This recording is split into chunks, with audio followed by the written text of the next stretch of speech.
Hello everybody, and Jess here, and welcome back to Frieren, episode 26, in which the fight with, whatchamacallit, with the fake Frieren, with the Frieren clone, will either conclude or continue. Which is not really saying much, because those are like the two only options, aren't they? So, something will happen. I'm not entirely sure what, but I probably will like it. There hasn't been a thing in Frieren that I haven't liked yet, and I don't envision that changing. So, in a previous episode, our team grown a little bit because it was Frieren, Fern, and then can Steam. I'm not gonna say them all by name. We're joined by Kane and Lavin, who confirmed that, yeah, there's a monster there, and it's the monster who's creating the clones, and if we destroy the monster, well, we can get rid of the clones, and we can complete the dungeon. Problem is that the doors has been sealed, and yeah, you can't really get to that monster without going through Frieren clone, and that's not an easy task. Then we were also joined by Dunst, then or beforehand, I'm not sure. We were joined by Dunst, in any case, and he told us that, yes, indeed, those things don't have minds, and thus they cannot be mind controlled, so that idea is of course out of the question. We got a little bit of planning. Frieren visibly had a lot of fun with it, reminiscing of how she and her team also were planning how to, I don't know, defeat a dragon or whatever, right? She had some fun with it. Then we got a little bit of a flashback to how, what's her face? Zeria. I constantly mistake Zeria and Zenza, very similar names. Zeria, how Zeria was towards Flamme, right? How Frieren brought Flamme's will to Zeria, and she had the whole spiel about how, oh yeah, magic actually should not be widespread, it should only be certain people who know it, and Flamme was never aligned with that belief, and she gave her whole life towards the ideal of free magic, and she basically successfully freed it, etc., etc. Basically, Flamme reminiscing about her student. And although she said that, oh yeah, we would never align on that, and she tore up the will and whatnot, she has a lot of love for Flamme. She's not completely indifferent towards her. She's not the cold, calculated teacher, even though she might want to look like one. She's not. I think Flamme to Zeria was what Frieren was to Flamme, was what Fern is to Frieren, right? That sort of master and student relationship between them that goes a little bit deeper than just master and student, more or less like even a paternal role, maternal.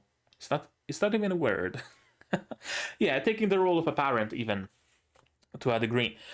So that was really nice. We got also a backstory how there wasn't any magic in the human lands, and it was only Flamme who brought it and who created the whole even concept of studying magic in the human world. So that was cool.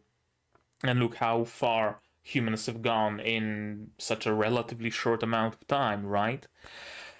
And then the episode was finished with Frieren and Fern jumping into battle with the Frieren clone, while the others will be guarding the door because more clones are going to be flocking towards the lower level, and Frieren and Fern would rather not be distracted from their very important fight.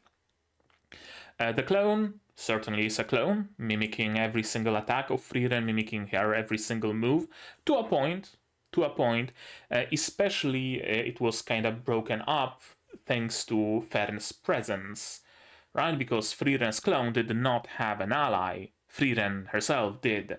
So Fern was given a chance to basically do... Where do I have it? Do this meme and just shoot the clone in the face. And that begs the question, because that was a cliffhanger. That begs the question, is clone Frieren dead? Or is she not? And I honestly find either of those, or both of those, equally plausible. If she was it, rather, because it's not like a person, if it was destroyed, I can see that. It shows Fern's power, it shows that she truly is the one and only mage who might stand a chance against Frieren. It would also serve as a very nice, whatchamacallit? I forgot the term for it. Basically, something very much hyped up, and then it just one shot and that's it. Could be that. Or the fight could continue. Maybe Fern isn't quite there yet. She has the potential to be the Frieren killer, but she doesn't have the wisdom that comes with age, that comes with training. Maybe Fern is very young. She's like, what, 16 right now? There is still a lot of learning ahead of her, and she can truly become a monster of a mage, but she perhaps isn't quite yet. So I can entirely see the clone not being defeated yet. In that case, though, how do we defeat it? If it matches Frieren evenly, then I don't think Frieren will have an ex machina moment here. So everything kind of falls to Fern. I don't know. I know. We'll see. We will see in this episode, of course. But to see it, you will need your subs to follow along with me. There we go. That's better. Subs to follow. I'm gonna need my sound to hear what's going on in the show, and I'm also gonna have to ask you for support. Support the channel if you want monetarily on Patreon or YouTube down below, or not. Share my content, spread the word. It costs you nothing and helps a lot. And with that, we can start watching episode 26 of Frieren in 3, 2, 1, go.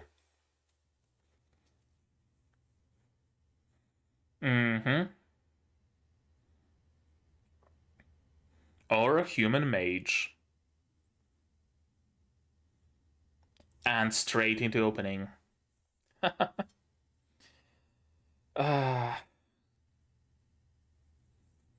I'm tempted to skip it.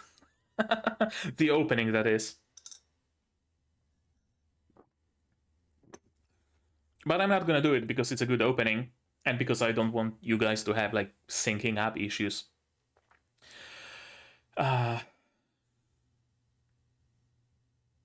All that remains is to wait.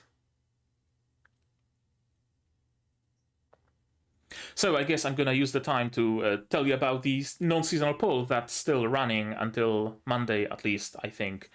There were only like 2 responses as to what I'm gonna watch next after Madoka Magica. I think by now there's like 3 responses to that poll, so either 3 people are gonna decide what I'm gonna be watching, or you can vote if you want. Just a little bit of self-promo, I guess. There's Jujutsu Kaisen, Yuki Yuna, Bookworm, Scrapped Princess, Great Beasts of Ars, and I think Iruma-kun, and something else. 7 shows in total, so plenty to choose from. Okay. There's a video as well, maybe it's gonna be somewhere in the cards. So... Oh, it's alive and it's summoning a black hole. Of course. Why did I even think it's gonna go any differently? Just starting the episode with Black Hole Sakuga. And into an explosion. That's a great look on her face.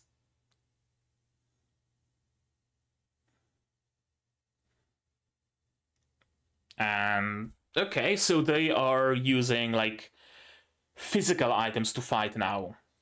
because shields are not that great against like physical attacks. Yeah?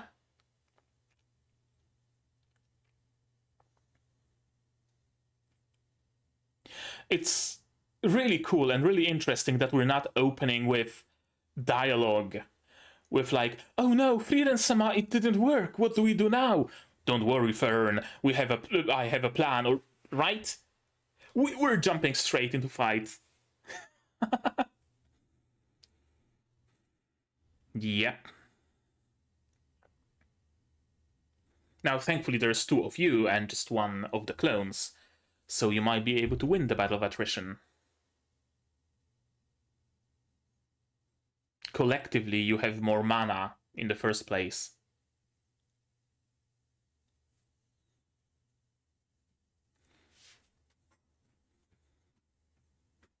Amazing music.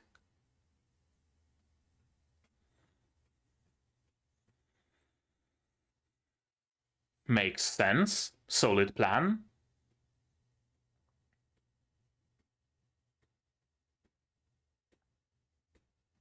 Mm-hmm. Optimization problem.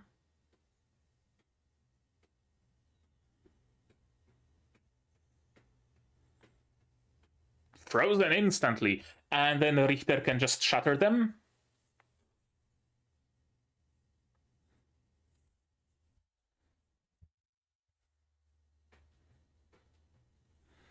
Dunst would be good against Richter, you say?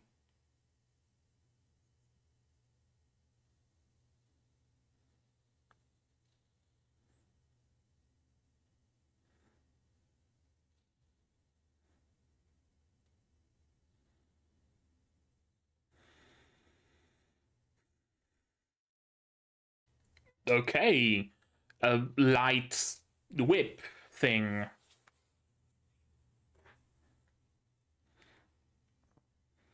We really are starting this episode hard, aren't we? More Sakuga in those few minutes than many entire shonen seasons.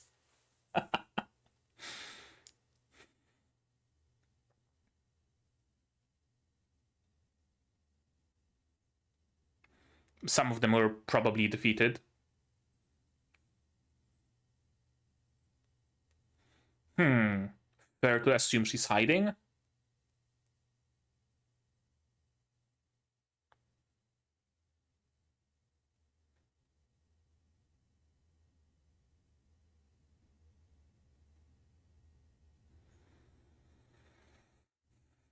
They haven't shown up, even.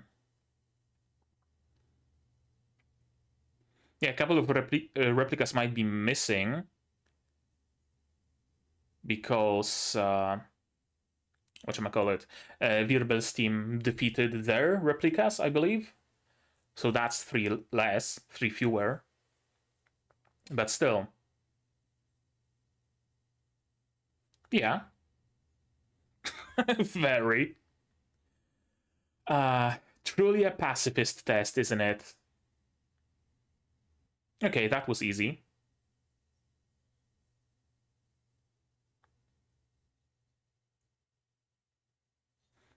Well, shit! Whomst? Zenza? Looks like Zenza. Break your bottles. Break the bottles. Don't try to play the hero. Yeah, break your fucking bottle, Lavine.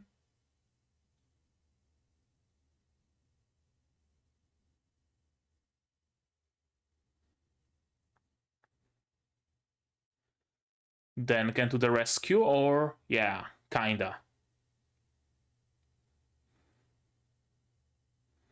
Glad to see that he can fly.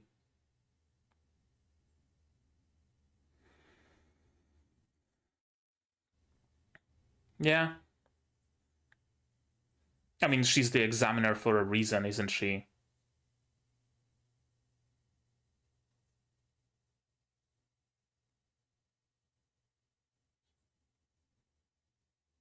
Sensei is going on.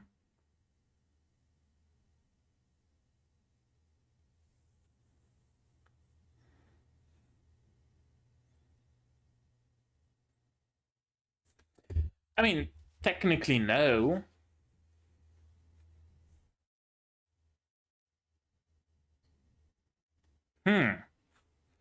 Okay, she's not interested in the backstory.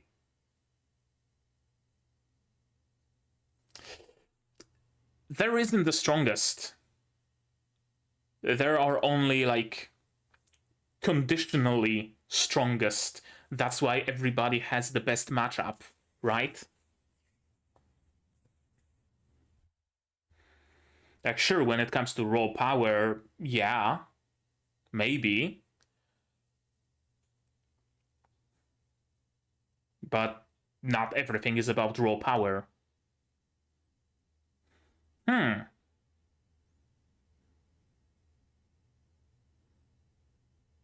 Is it, though? What if she believes that she can cut defensive magic?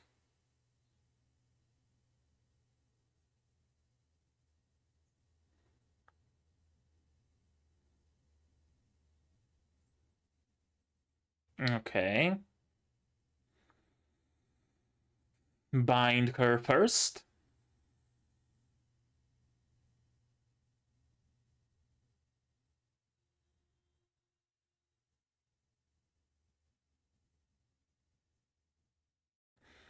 Magic is imagination, after all, and imagination is magic.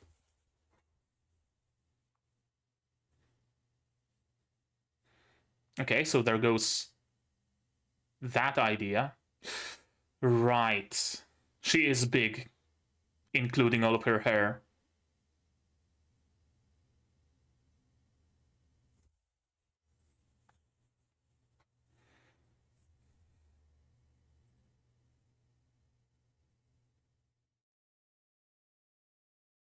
Oh? Did you fight Yubel? Oh, that's the incident where Yubel killed a examiner, right? Right. Has to be.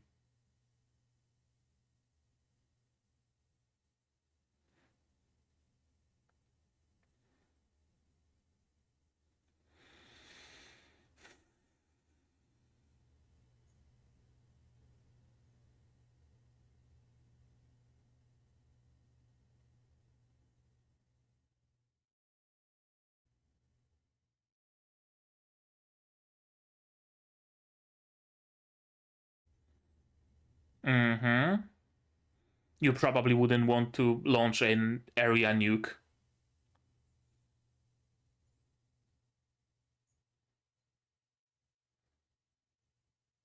And then Yubel happened.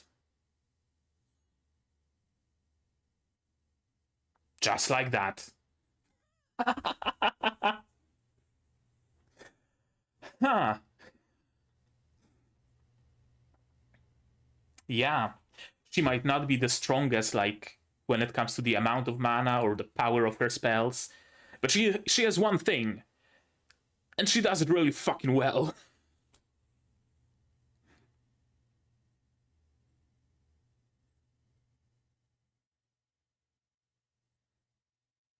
Magic. Also, imagination.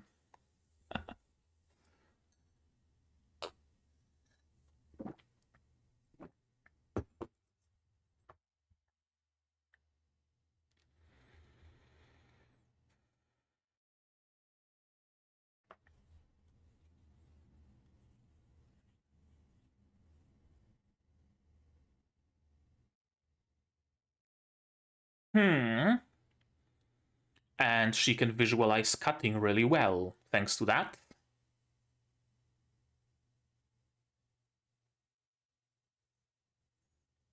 Yeah, it's the most satisfying way. Indeed.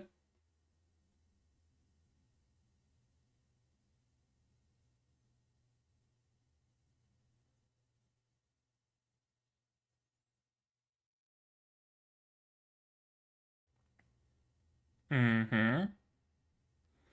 And a cloak is made of cloth, so of course it can be cut. And if you believe it can, it's fucking orc magic. It's magic of this world. is just orc magic from 40k. If you can believe it, if you can see it, it's real.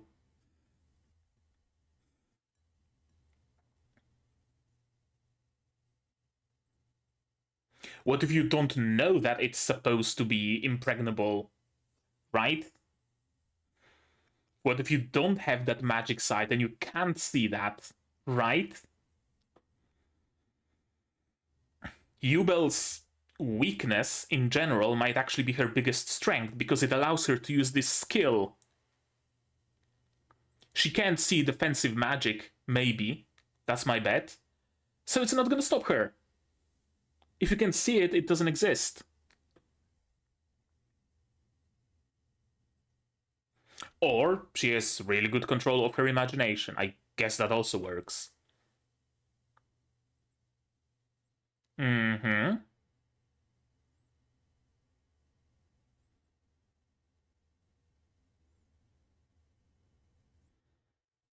Want me to cut it?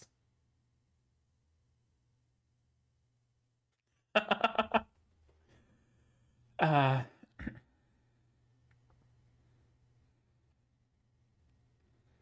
right, and because imagination is magic, right? Easy.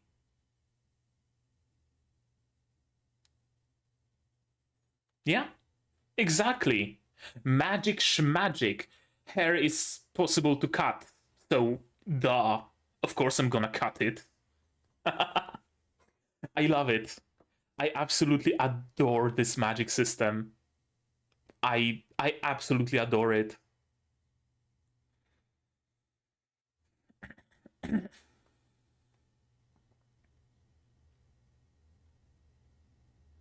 Wanna join us?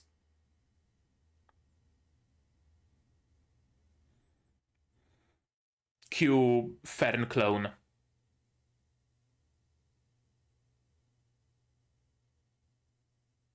Jubel. Oh. I knew this fidgeting is gonna stop the moment he hears Jubel. Mm-hmm. Yeah, rock, paper, scissors, lizard, Spock, and 50 other options.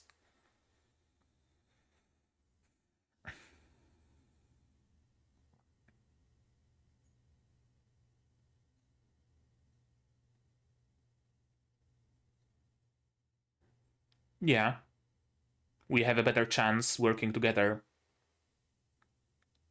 Fern and Denken.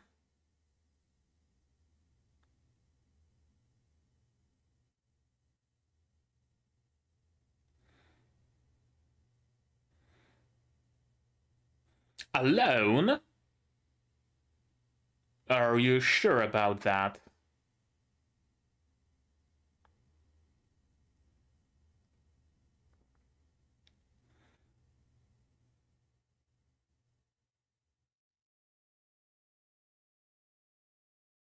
Yeah, I really don't think concealment is the biggest threat about Fern. It's her saturation attacks. Okay, that's good. Scientific method.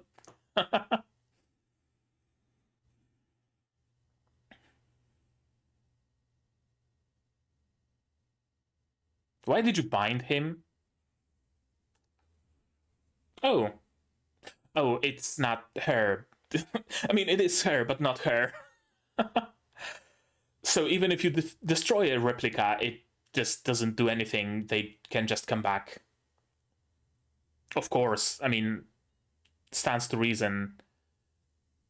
The monster was able to create it once. Why wouldn't it be able to create them again, right? Probably not.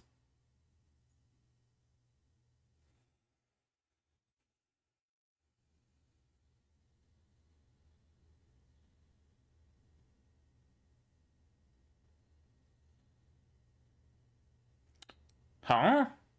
What was that? Fern?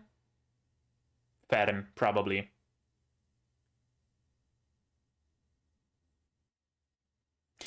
Remember how I was wondering how many of them will pass? Let's just say that's no longer a concern.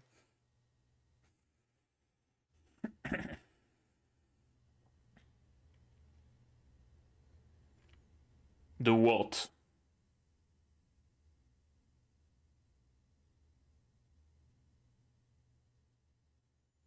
First person view? Interesting.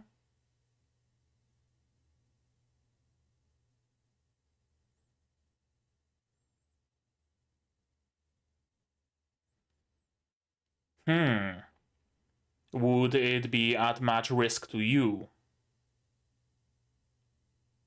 It will be. Okay. We have stakes. Create cosmos! That's the skill I'm gonna use.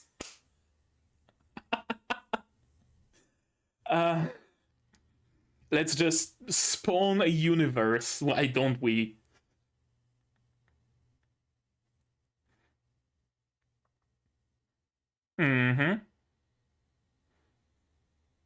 What even is this spell? Just fucking reality shatter. This just shattered reality, didn't it? Thick Zolthrak.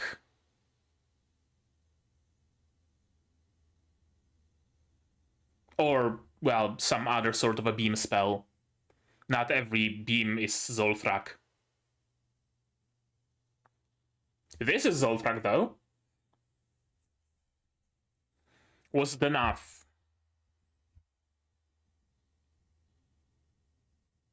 Still not?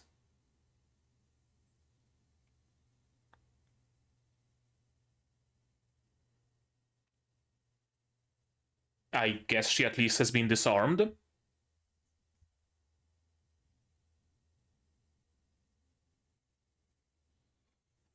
Huh?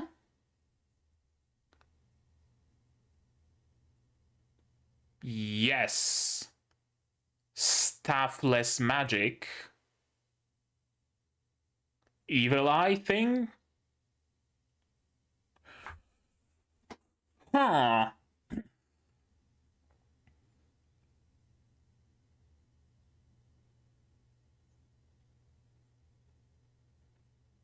Staffless magic, huh? Interesting. We know that, like, eye magic is a thing. That's what Yubel has, after all.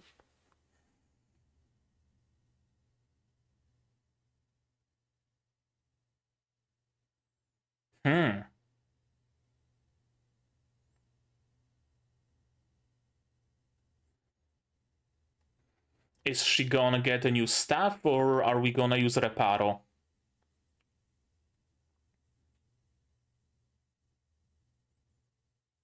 What's gonna go?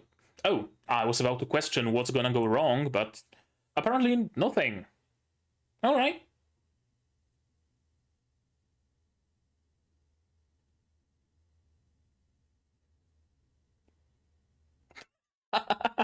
Again.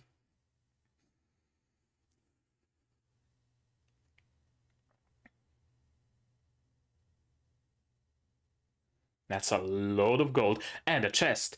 Could there be a grimoire inside?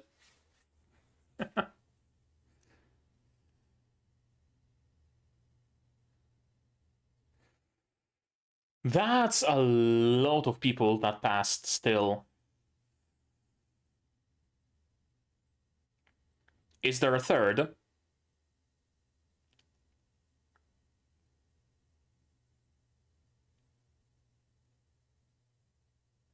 Diving for grimoires? Of course. What about this big chest, though?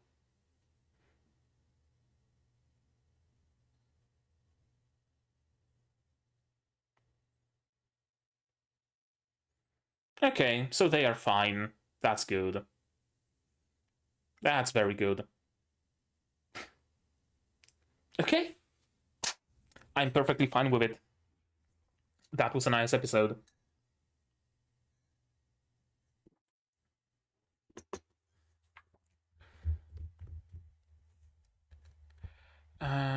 We have, yeah, 28 episodes, so 2 more.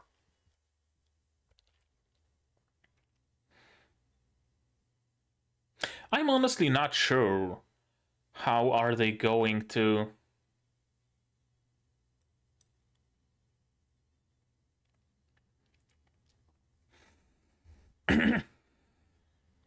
I guess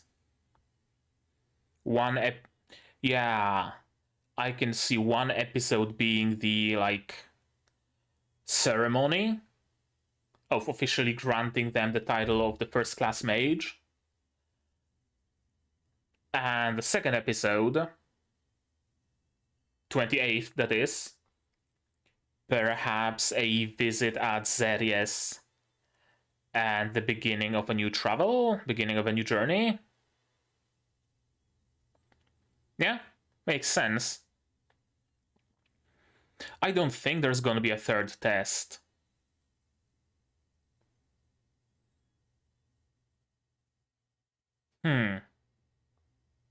Is there?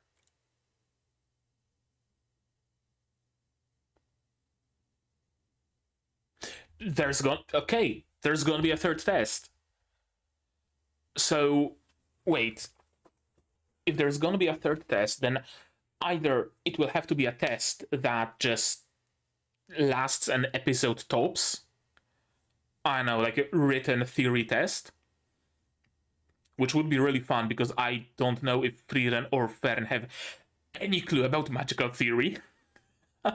They can do it real well, but I really don't think they have, like, the equation for the amount of force necessary to propel the shield forward or whatever. Or they're gonna do a very fucky wacky thing and we're gonna have to wait until season 2 for the third test. Huh. Let's watch it again. But yeah, that's a very good question, actually. The third test will either have to be incredibly short, or it will have to be relegated to the next season, should there be a next season. And there has to be. They can't just break the magic test, magic exam, first class exam arc between seasons. Can they? I mean, they can, but that would necessitate a second season.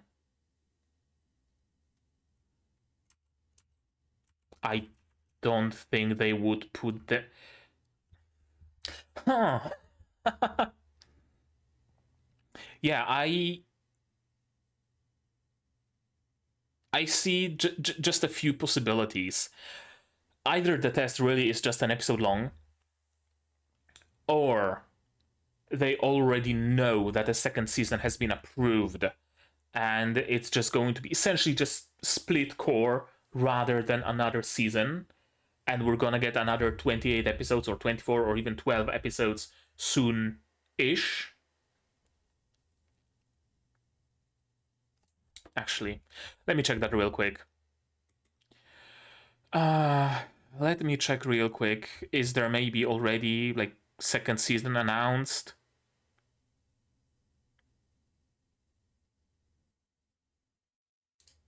Sousou no Frieren. Manga, ONA. There's an ONA. There's a couple of music videos. No, there is no news of season 2, at least not officially. So... very good question. I have no clue what they're gonna do. I'm gonna be honest here. So let's just focus on this episode. How about that? They really are just jumping straight into where they left off, and I really enjoy it. I really enjoy it. I really like this fact because it's like realistic, I guess you could say. Often enough, you see jumping back. You see a cliffhanger like that, right? Someone does an effect, right? Goku shoots Kamehameha.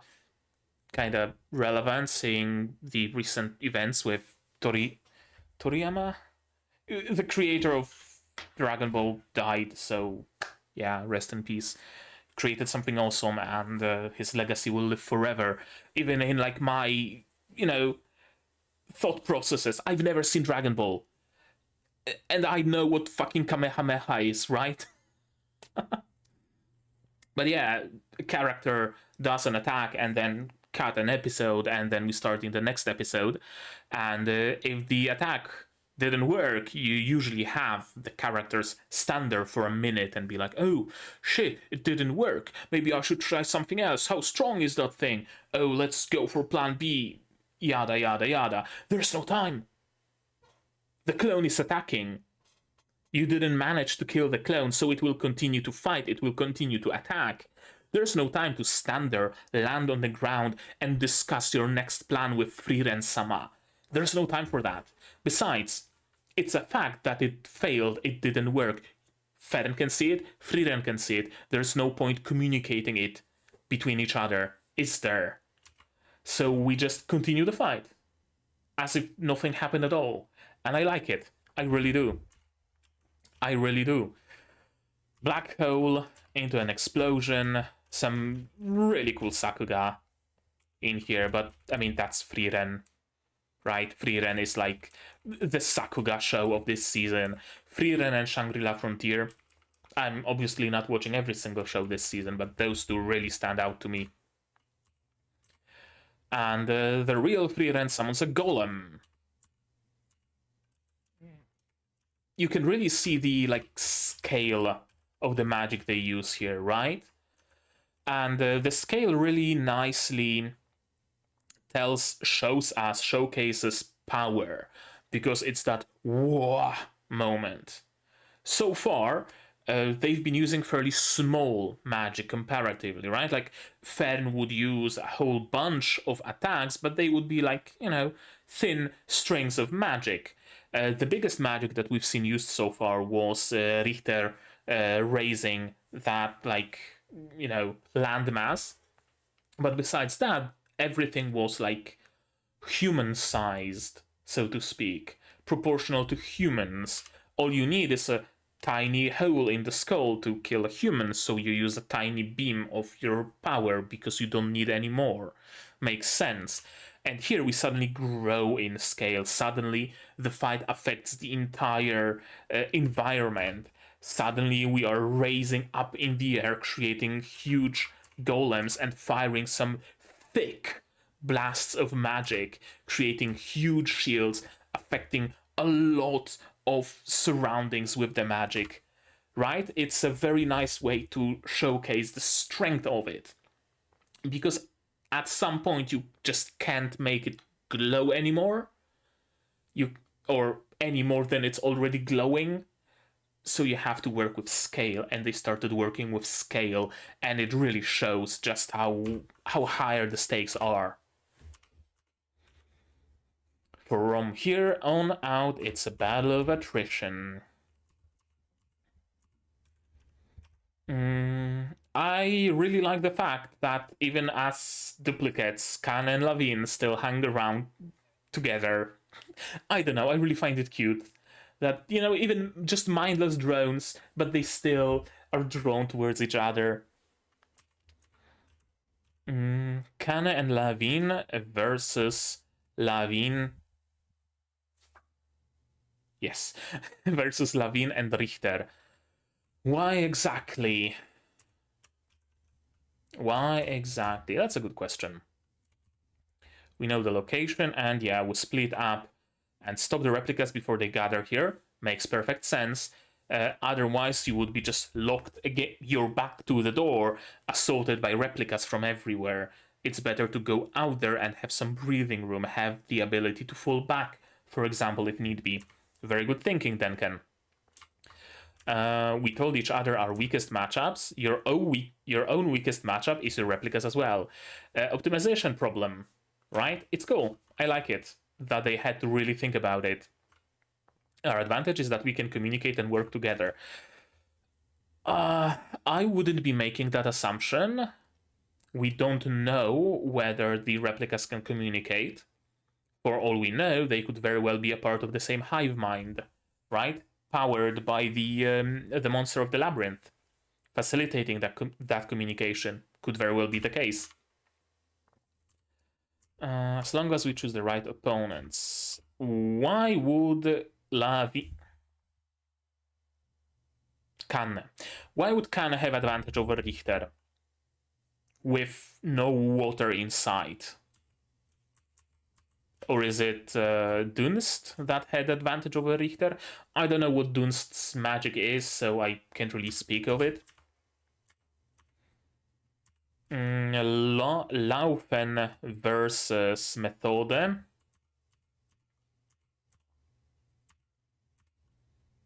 And yeah, fewer replicas. Well, some of them were defeated, but the three biggest hitters, who of course would be the hardest to detect because they conceal themselves really good.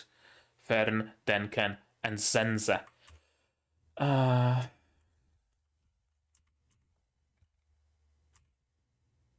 First-class mages must be able to overcome unfair adversity. Yep, absolutely. Are you first-class mages or are you not?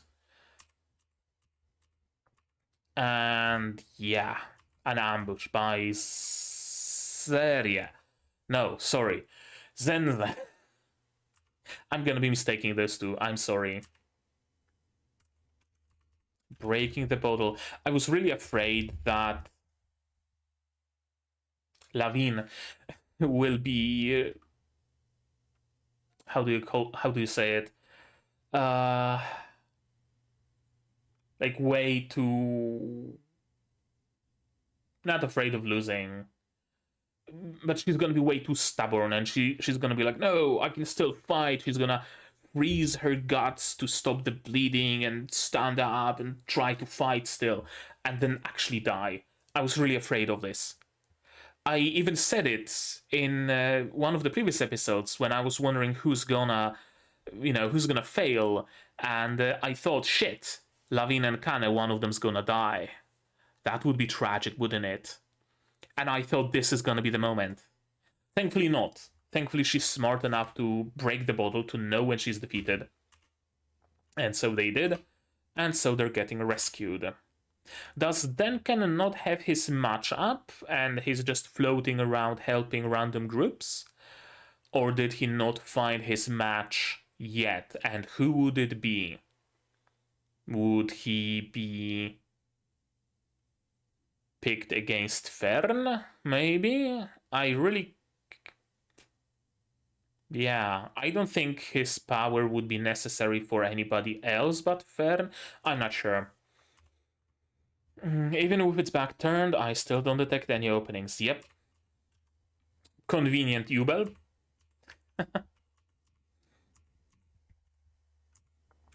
Yeah, I really like Ubel's approach here.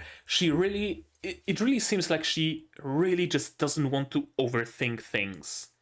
And it's not because she's stupid or something, but because it's her conscious decision.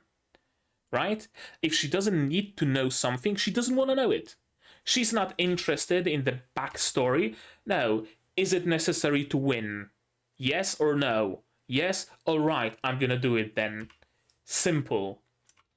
And I think this is her power, this is her strength, just like Sensa said. The ability to just treat things as they are, to not overthink. Because her ability to cut anything she believes she's able to cut, is extremely powerful, but relies on ignorance in a way, doesn't it? yeah, if she's ignorant to your enchantments and defensive spells and whatever, she's just gonna cut you. Flesh is soft, cloth is soft, they can be cut, so I can cut. Easy. But if she started to think about, oh, I can see the glimmer of the anti-Zolthrak defensive spell, and this is a magical cloak of the ancients, and shit, am I gonna be able to cut it or not? Right? Then her magic would fail. So ignorance is strength. I really like this concept. I really do.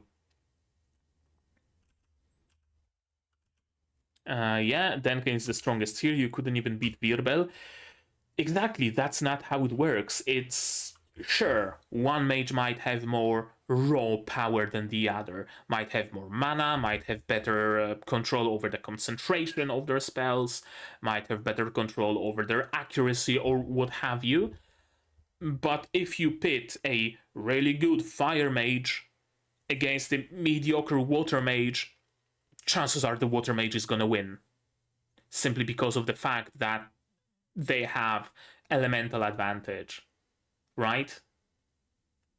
If you pit someone who is really good at defense and is the greatest mage ever against a mediocre mage who has a spell that can bypass defense, well, the winner is clear. Your strength, your standing doesn't always matter. I really like it. I really like the fact that strength and power is not just a function of your mana and experience. It's cool. Really cool. Also, I love how absolutely nobody reacts to this. I don't know, it's just cool to me that there in general in this show there are no like overreactions. Like, whoa, you have a spell like that? Holy shit. Right? There's no like screaming, yelling, none of that shit. I like it. Everybody is like, that's it's a really nice spell actually. It's very strong. It might actually work. Yes, yes, indeed. I saw this spell coming actually because of my mage vision, so it came as no surprise to me. I like it. I really do. It cuts anything I think it can, and it can't cut anything I think it can't. Simple, easy, reliant entirely on imagination. The epitome of this magic system, you could say. That spell is easily blocked by defensive magic. Not by don't know, there's defensive magic. Right? Defensive magic is for blocking spells. It's hard for me to imagine cutting it, but yeah, you like just don't see it. That logic doesn't matter. Imagination is what matters. If I can trick myself into not seeing the defensive magic, there's no defensive magic. And I can cut it. If I can trick myself into thinking I can slice the moon in half, I can slice the moon in half. Incredibly powerful. Sorganail doesn't work. But Real Zaiden does. And we get a backstory. Yeah, sure, the cloak is full of magic and 17 different ancient protections and whatnot, but it's made of cloth. Cloth can be cut. It's something you have to do to make a cloak. This cloth had to be cut at some point, so of course it's possible to cut it. Simple. You just take what you see at face value. It's great. And again, I love how nobody gives a fuck about that dude dying.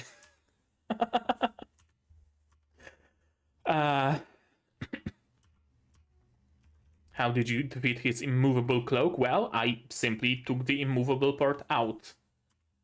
I just saw it as a cloak. Nice little bit of backstory on her. What made her this way? What is the attraction? What keeps us fascinated?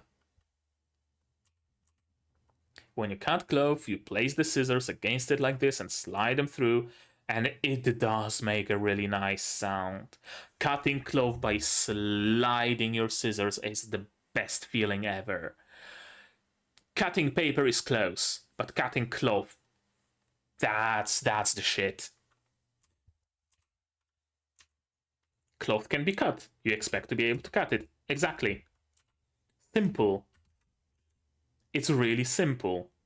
Anyone can imagine cutting cloth. But the world of magic isn't so simple because you complicated it. It's right? By complicating the world of magic, you kind of took away some of your power. That's actually an interesting concept. The more you know, the less power you have, because your imagination clashes with your knowledge. If you... I know.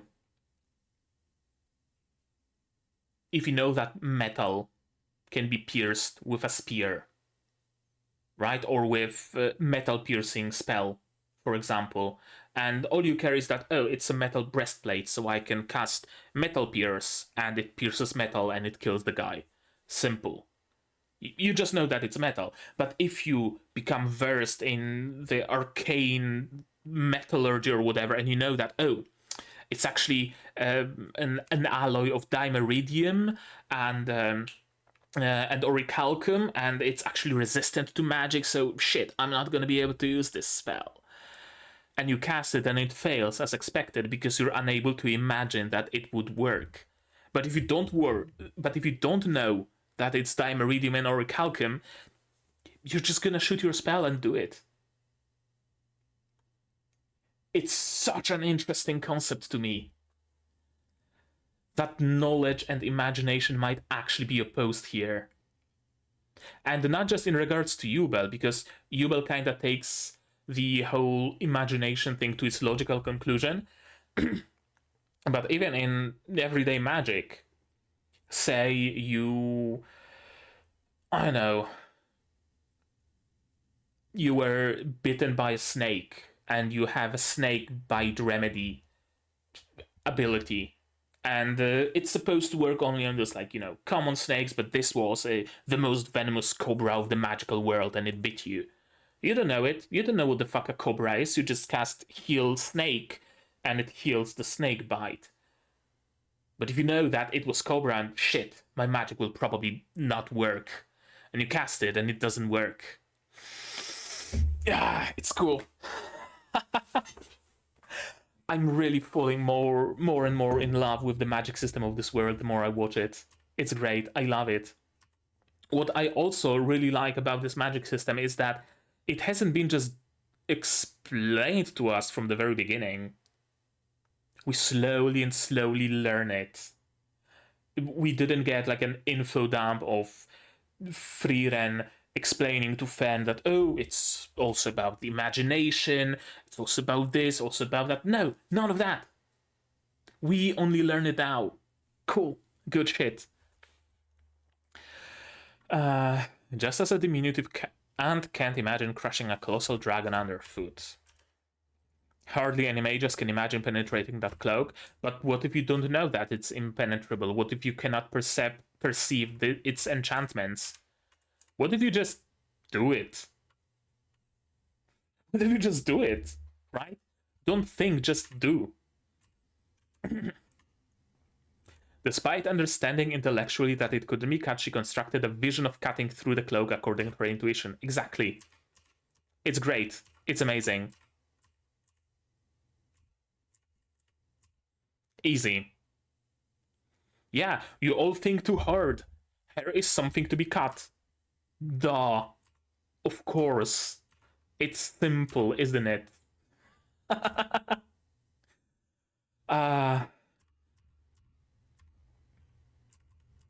Zenze got destroyed, of course, by Yubel.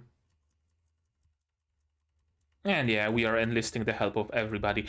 I really wanted to see the fight of Methode against Fern.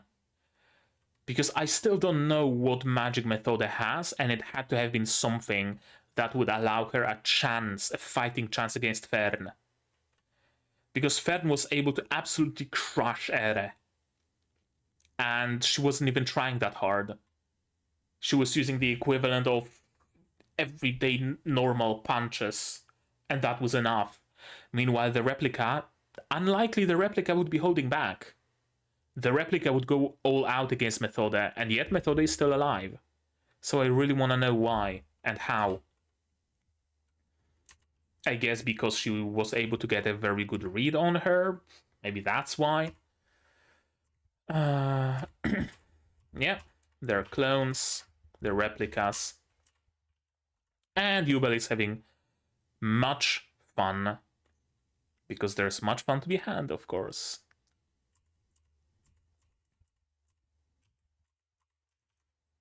Yeah, they're going against Denken.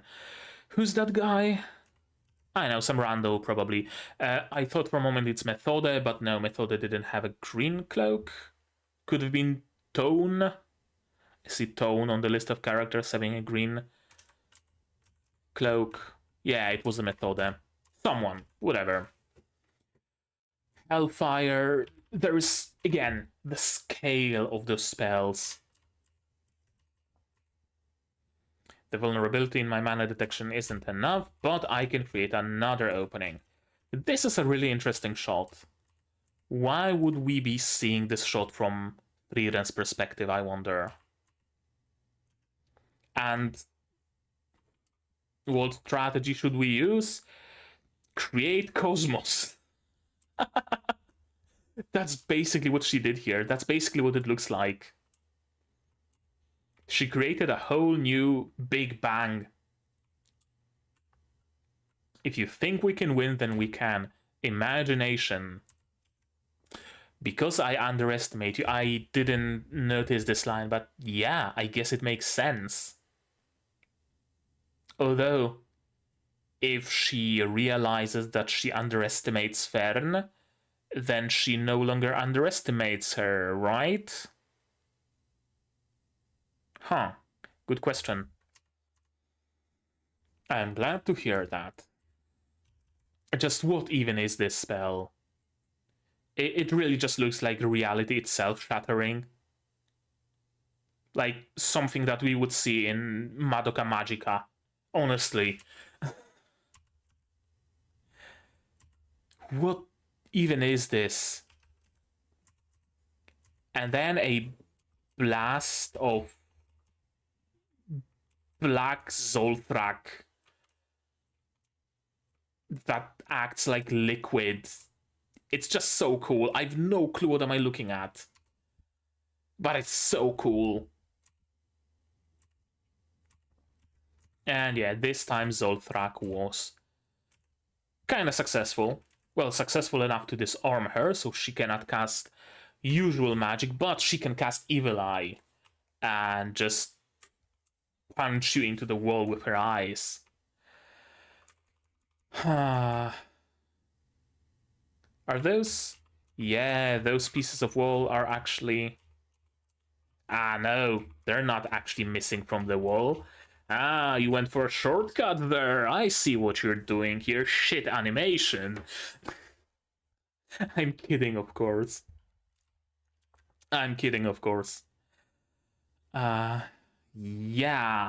And her entire staff has been shattered. Damn.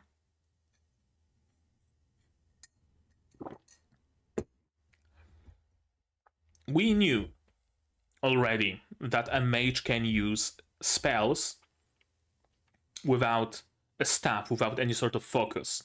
I'm just gonna say focus because it doesn't have to be a staff. Virbel uses a wand, for example. But we never knew the extent of it, how much exactly is possible.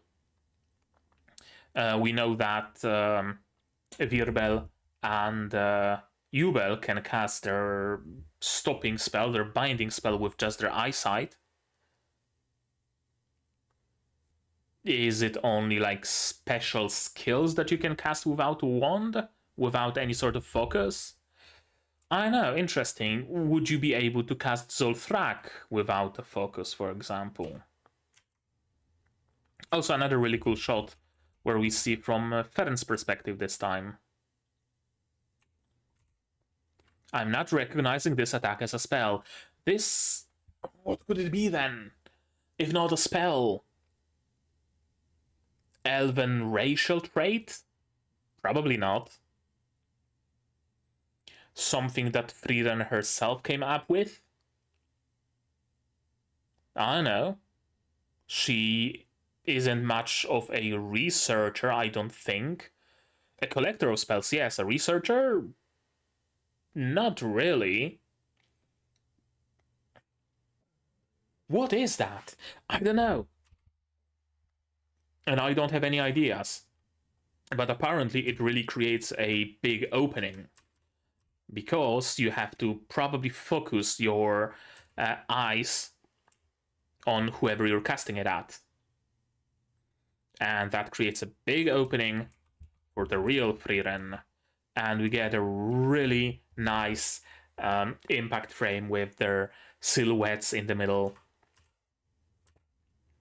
It's been about 80 years since I was last forced to use that.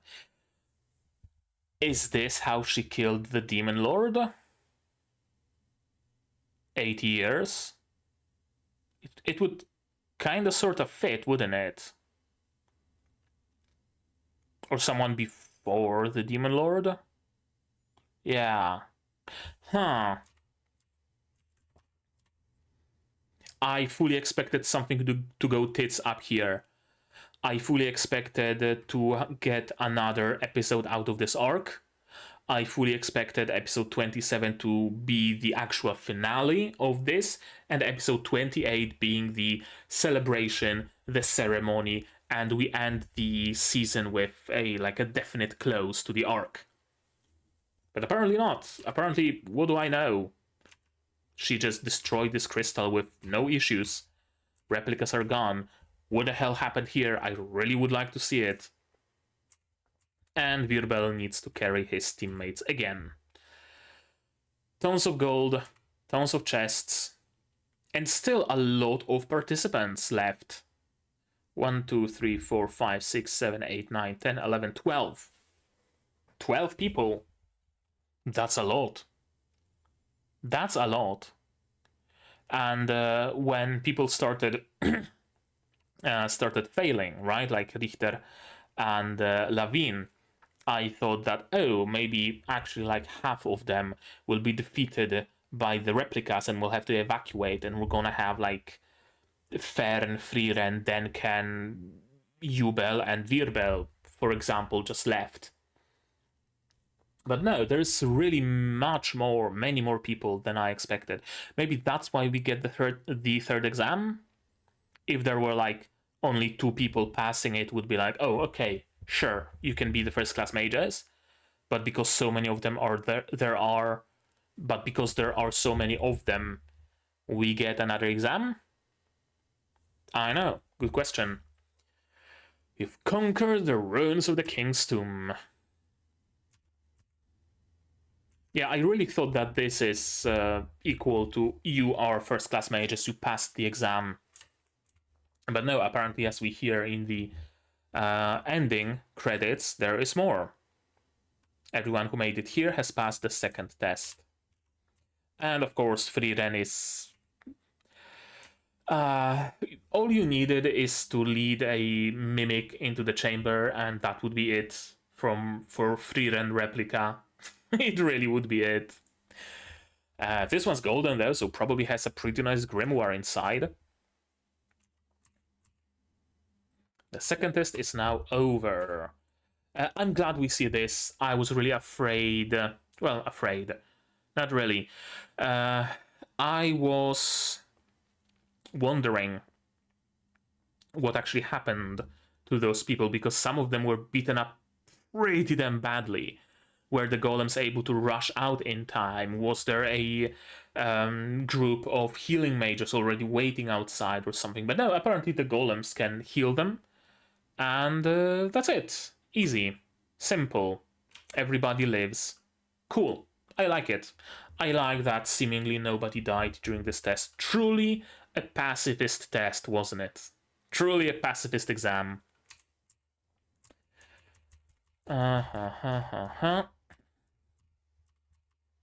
And yeah, those.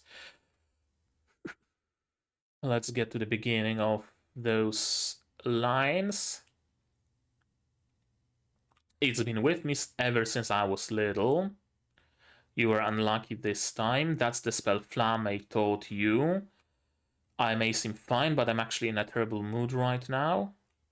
You're in really rough shape. The third test will now begin. Just make fun of me like you always do. Fern, let's head back. The era of humans has arrived. Yeah, I'm gonna be honest. I really don't know what the next episode is gonna be. I really don't know what can we really do with 2 episodes left. I guess we're just gonna have to wait a week, huh? Alas. Maybe they are actually going to split it. Maybe they actually are. We get an episode of Celebration, an episode of Slice of Life, and the third exam will begin in season 2. It's either that, or the third exam legit just takes a single episode. Not even. Or maybe. Next episode being a celebration, and the finale being the 1 episode long exam. But where would we have the time to celebrate the win of the third exam and the ceremony of, making them first class mages? Where would that happen? I've never seen anything like it. I'm gonna be honest. I've never seen anybody split core mid-arc. Interesting. Regardless, I'm not gonna be able to predict the future, so why think about it? Amazing episode. As always, we learn even more about magic, and I fall more and more in love with it. So that's great. That alone is amazing. I really enjoyed the Sakuga, of course. Who wouldn't? And I was really in awe of the scale of the spells used here. Usually they're very, as I said, they're very like purposeful and as small as they can be. This time around we see like huge blasts, huge beams and stuff like that, which is an interesting change of pace and an interesting change of scale. I still don't know what to think about so many people passing the test though. I'm gonna be entirely honest with you. This test, Zenza's tests in general, were hyped as something that some people just don't pass. Some years there is straight up 0 people passing. And this time around, like 12 people? That seems like a little bit too big of a jump for my taste, but maybe everybody happened to be really special this time around. Or maybe it was because it couldn't be because Frieren and Fern were with them. Because if they weren't with them, then they wouldn't have to go through Fern and Frieren. So their job would be a little bit easier. They would still have to go through Zenza though. And it's plausible that Zenza would be the one guarding the door. Yeah, I can see actually like only 2 or 3 people surviving meeting with Zenza's replica. So yeah, maybe it was because of Frieren and Fern who were able to open the path. Yeah, okay, I'm gonna go with that explanation. I feel good about it. Anything else about this episode, I wonder? Nice to see some backstory on Yubel. I wish we got a little bit more insight into Dunst and Methode, though. I would really like to see how, meaning in what way they are strong to be matched against those specific opponents. because we haven't really seen much of their magic. None of Dunst's, and Methode just shown us that she can read people and use healing magic, and apparently also freeze people in place, but not much more than that. So I really wonder what their shtick is, what their respective shticks are, rather. Very good ending. Good as in positive. I fully expected it to not be as positive. I fully expected a couple of more people to die. I fully expected the golems to perhaps not manage to bring a couple of people in time. Right? I fully expected that to happen. But no, all things considered, everybody's fine. Everyone who entered the dungeon also escaped it or completed the task. And I don't think anybody's dead.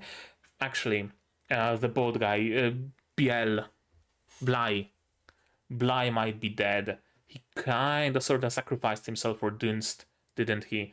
And I don't think he shattered the bottle. So yeah, that might be the one victim of the labyrinth. I know, I'm not sure. I hope we get some sort of a summary, you know? Where we get like that one episode of a downtime and we can tally our losses, we can talk about what happened, the participants can interact and intermingle, basically what we got after the first test. I'm really looking forward to that sort of an episode. But that is still just underlined with the doubt, not doubt, like wonder, thinking about how are they going to end this season, and is there a season 2 in the making? Wouldn't be surprised if there was. Like, this show is prominent, this show is critically acclaimed, it's beloved by everybody. It really wouldn't surprise me if season 2 was greenlit by like episode 10 of this airing. But I, of course, have no way of knowing, so we will have to wait and see. But right now, I think that's gonna be it from me for today. Maybe you guys have something more to add on the topic, and if so, say so in the comments down below. What did you think of this episode, my reaction, my theories, stuff like that? No spoilers, please, I beg of you. Spoilers can go to my Discord here or in the description. Like this video if you liked, subscribe to be notified of future videos, not only Frieren, but also Shangri-La, Frontier, Metallic, Rouge, Majo, Toyaju, plenty others. Support the channel if you want monetarily on Patreon down below, where for $10 a month you get early access to non-seasonal shows. For $5 you can decide what those shows will be, and for just $1 you get a role on the Discord and a place in the credits. You can also support me directly on YouTube via memberships, super thanks, super chats, stuff like that. And if you don't want to spend any money whatsoever, you don't have to.